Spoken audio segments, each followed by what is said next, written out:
Oke, kita masih ada di E-Talk Show, masih bersama Melanie Subono. Iya. Nggak bisa ada gitu ya. Nah, Cing. Nah, Hah? senang gue. Kenapa? Ya masa senang nggak boleh harus ditanya. Senangnya kenapa? Kasih Karena kedatangan penjelasan dulu Melanie dong. Subono banyak hal yang pengen gue tanya. Karena dari Ya. dulu rekam jejaknya ini banyak, bukan cuma musik. Dulu Ya. pernah jadi model. Pernah jadi model. Model catwalk gitu, Kak? Bahkan Oh, ya, wow. sampai di London ya. 3 tahun di London. On off sih, jadi sempat dari London, terus sempat balik sini, terus sempat ke Hungaria, bawain Wow. acara TV station, gitu-gitu. Iya. Gue mah doyan. Tapi kan kakak kemana-mana tomboy banget, aja kok gitu. bisa kepikiran jadi model gitu, kayak ngerok gitu. Emang kenapa? Kok bisa Maksudnya, kepikiran there jadi a lot model of- gitu? Banyak maksudnya kan yang tomboy atau yang apapun ya, kalau emang buat kerja suka ya suka. Iya. Gitu. Tapi memang basicnya suka sama Gue sebenarnya modeling nggak gitu. tomboy sih, gue suka apapun yang bikin gue nyaman. Aha. Bisa suatu hari gue sangat girly, tiba-tiba gue pengen pakai. Ya itu, apapun peduli setan yang penting gue nyaman gitu. Berarti memang nyaman jadi Nyaman. model. Tapi kok sekarang nggak lanjut atau Karena terus ya udah, oh udah ya apalagi ya gitu kayaknya. Iya, oh, iya. berarti emang udah ngerasain udah gitu ya. Encing juga kan dulu model kan? Model gue. Majalah Majalah Flora dan hilang, Fauna. jadi nggak pernah ada. Ya. Ya, tapi dari awal lo masuk model, lo umur berapa tuh waktu itu? Kayak inget. Gue tuh orangnya tuh kayak Dori, tau lo tanya kemarin ngapain aja gue Cuma lupa. 3 detik ya, kalau ikan kan kayak Enggak, detik 6, memorinya. Lo 6. 6 Gue detik agak ya? panjangan dikit. Iya, iya. Hah gitu lupa Iya, gue. iya, iya. Lo seberapa dekat sih dengan Pak Habibie? Gue merindukan beliau ya di saat-saat kayak gini, dia bisa jadi teman kepo yang gue tanya-tanyain, temen lo yang ini gimana sih sebenarnya, menteri itu sebenarnya gimana sih gitu. Cukup dekat, karena mungkin gue yang punya minat yang aneh dengan politik ya, dalam arti minat kepo, tapi juga teman-temannya kita demo gitu. Jadi Iya, iya, iya. Iya. masih bisa ngobrol tuh enak gitu.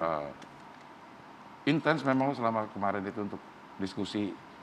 Cukup intens. Gue pernah lagi demo di Sudirman apa di mana gitu, gue lupa lah kasus apa gitu, pokoknya lagi. Terus ada nguing, terus gue lagi makin dasar pejabat yang nguing, yang gue lewat gue nggak tahu mau kemana. Terus Padahal lo lagi demo ya. terus gue yang makin, terus gue tahu banget tuh yang mau pulang apa gitu. Terus gue nggak ngasih tau keluarga, tapi gue nanya, oh yang lagi sini, iya dia habis kunjungan apa, gue lewat gue. Iya, iya. Iya. Pernah ada informasi-informasi yang ini ternyata menteri ini begini, menteri itu begitu. Gue suka kepo, tapi Eyang tuh jawabannya pasti bijak.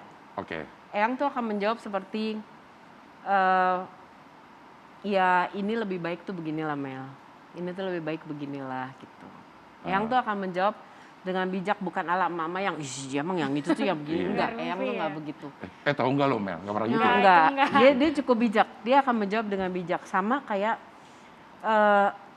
dulu mungkin lo sering lihat gue di Kendeng, perampasan tanah, Papua, Sumatera, apa segala macam. Dan belakangan ini gue banyak fokus kayak ke Rumah Harapan dan segala macam.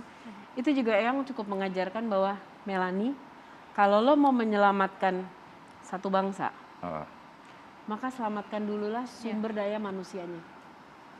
Iya, iya. Kalau manusianya bisa kenyang, lo cerdaskan, mereka otomatis mereka bisa ngelola sendiri tanahnya. Sebelum lo ribut soal sumber daya alam, selamatkan dulu sumber daya manusia. Makanya setelah itu gue lebih fokus ke manusianya. Ini aku penasaran, Kamila ini kan kritis dan memang bisa dibilang membela masyarakat menengah ke bawah ya, Cing. Biasanya kan pasti itu banyak yang nggak terima. Nah, Kamila ini pernah nggak sih mendapatkan perlakuan atau misalkan hal-hal yang memang berdampaknya sama Kamila itu mengerikan banget gitu? Diancam apa gitu sih ada. Kalau misalnya, gue orangnya cukup budak ya, maksudnya cukup ya udah terus cuek ya. Ancaman Ya fisik paling ada? berhati-hati ada. Ancaman fisik ada? Pernah. Tapi ya terus mau apa? Ya gue berhati-hati, orang tua gue akan selalu bilang hati-hati. Lo antisipasi itu nggak Mel? Ada tukang kepikiran tahu, kayak gitu tukang tahu depan rumah bawa hati. Iya. Iya. Iya, iya. Iya. Cuman terus gue gini, gue kadang-kadang terlihat terlambat ikut bersuara di satu isu. Iya. Tapi biasanya tuh gue berani bersuara kalau gue sudah dapat benar-benar data dan gue tahu pasti. Nah, lo pernah nggak sampai dicokok bawa ke kantor polisi, lo Iya. ngapain sih Mel gini-gini gitu? Nyaris tipis sih iya gitu. Pas gedung LBH Di Ponorogo? kan gedung LBH sempat diduduki sama Nah, Oh, gue yang sempat itu diskusi PKI bukan? itu katanya Hah? itu kan gue di sana tuh ya di atap ya, katanya itu gara-gara gue nyanyi genjer-genjer lagunya yang mana aja gue nggak tahu, genjer-genjer sayur genjer gue tahu. Gitu. Iya, Nah iya, itu iya. kan gue salah satu yang tersandera di situ. Oh, Di Itu dalam katanya situ. gara-gara gue. Lu nyanyi nggak? padahal Kan gue nyanyi, ya Tapi- si sajak suara itu yang Tapi yang- bukan. Enggak, gue tahu ada lagu zaman dulu. Kayak bokap pernah bilang, iya Mel, dulu ada lagu seperti itu, nggak usah lah kamu nyanyi Benar, itu. benar, Iya benar. fine, dan gue Iya. juga nggak akan membawakan. Tahu juga enggak nggak lagunya. tahu lagunya. Nah jadi nggak mungkin, I wouldn't do that gitu. Ah. Sudahlah, begitu gue kelar, tek naruh mic. Wah itu tuh kejadian dah. Sampai subuh gue di atap. Gue nggak apa-apa sih, gue nggak terlalu panik waktu itu. Oke, nanti kita lanjutkan lagi perbincangan dengan Melanie Subono karena dia punya satu rumah yang menjadi harapan banyak orang. Namanya Rumah Harapan, tapi kita akan omongin nanti setelah ini tetap di E-Talk Show.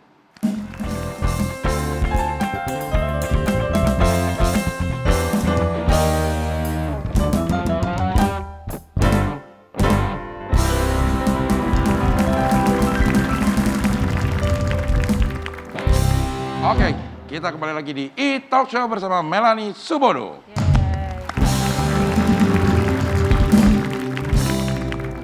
Mel, tadi kita meninggalkan pertanyaan tentang Rumah Harapan. Rumah Harapan itu apa sih? Rumah yang nggak ada bentuk rumahnya, yang gue sebut rumah itu adalah Indonesia. Nah 2 tahun setelah berdirinya si Rumah Harapan itu, Ya. mulai itu kan Twitter, Facebook kencang, gue Iya. benar-benar memanfaatkan itu. Ya.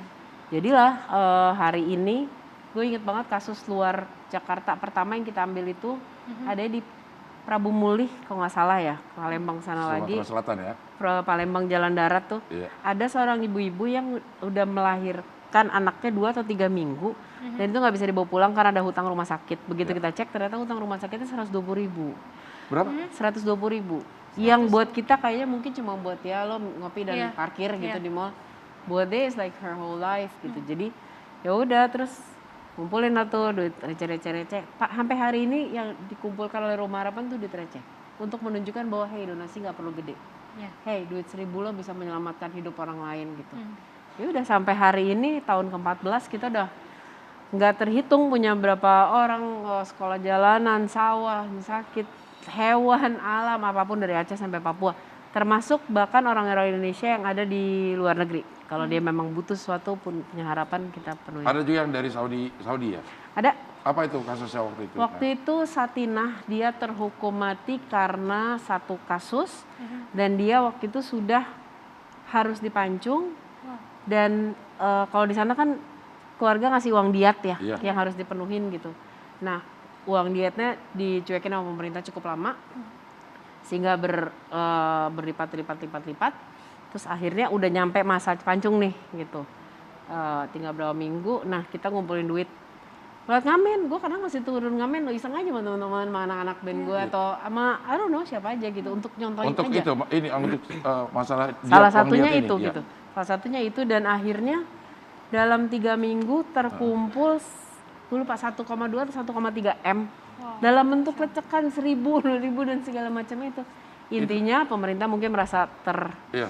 entah gimana, akhirnya diserahkan, dia dikasih translator, dia dikasih pengacara lagi, dia disidang ulang di sana, dia tidak bersalah, dia pulang ke Indonesia hidup baru menikahkan anaknya kemarin di Jawa dengan sehat. Wow. Alhamdulillah. Banget.